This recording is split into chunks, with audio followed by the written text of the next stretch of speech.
I can assure you you've chosen the ideal expert for the task at hand. The aliens in the council room shifted uncomfortably, and with what the lone human before them could interpret as concern. They strongly resembled enormous tortoises, their faces more pinched and angular but still lumbering in much the same way, and in his limited experience thus far, equally slow-witted to boot. They gestured again to a diagram, lights glowing as bright as a torch but suspended like strings in midair, twisting and curling to form the shapes of coastlines and even whole continents. They were showing interest in a stretch of the world far from his own homeland, some stretch of mountain an entire ocean away, and, more importantly, what lay beneath the mountain, a vast vein of copper used throughout their ships for both decoration and function. Our laws clearly state that a capable and willing member of a species may speak on their behalf when it comes to resource permissions, said the most vocal of the tortoise creatures, their tongue clumsy and garbled but still comprehensible. It was a chance of fate that the human had been selected, plucked from within the walls of his own home by a great blinding beam of light. He was not for the first time privately glad they had not plucked him forth while he was bathing. That said, the lead creature continued, the stipulations of our kind also say that we can be as choosy and cautious as we wish when it comes to our selection of experts.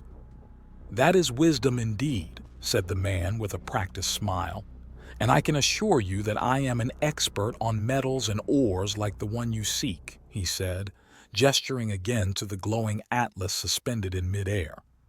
I am quite familiar with this metal in particular.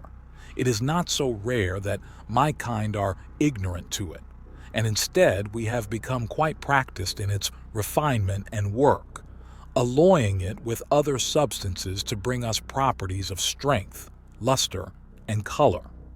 But by the same token, it is not so common that to be familiar with it is a trivial thing. He gestured to the large glass window in the floor below them, the blue curve of the planet far below giving him a sight that would rival that of the gods.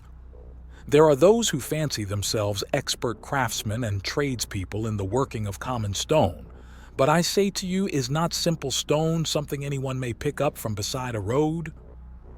It's no more special than those who can create beautiful works from simple trees as well. What are your trees you speak of? Asked another of the aliens, one who had been eyeing the human merchant with mounting disquiet. They are a living thing, with a hard trunk and broad or narrow leaves, said the human. He gestured. Down below, much of what you see that is green are such growths. While he was well-traveled, the merchant had never traveled across any of the vast oceans visible below them, but he reasoned that it was a fair guess that green from trees in one place meant that the green in others was likely much the same. In any case, he continued, you have chosen well and wisely with your trust in me, for I am likely one of the foremost experts amongst my people on the gleaming metal you seek. So you say, the alien retorted before pulling forth something that made the human's heart skip a beat for a moment. And yet we find you with this letter in your hands, one that after careful translation brings your reputation into concern. He waved the clay tablet at the copper merchant.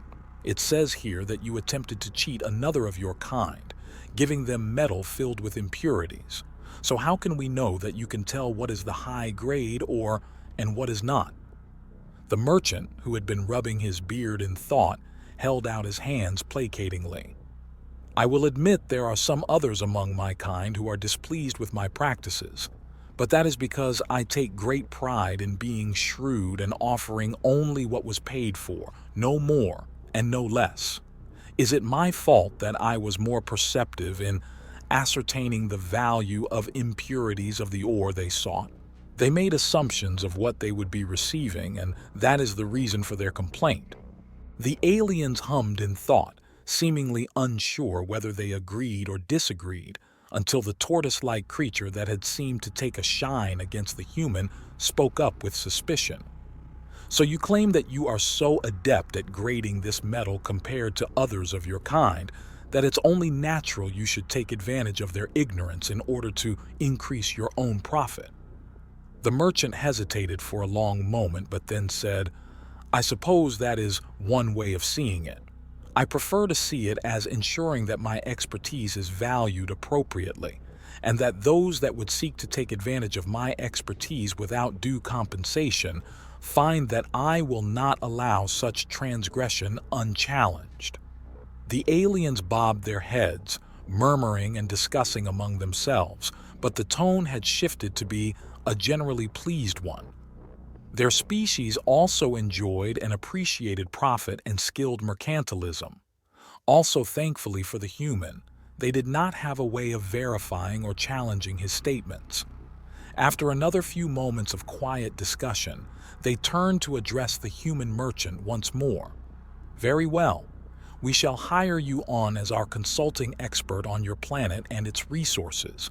In exchange for helping us identify and purify the copper we seek, you shall receive an equal share to all of us. Does this strike you as fair?" Ea Nasir steepled his fingers and grinned widely beneath his dark beard.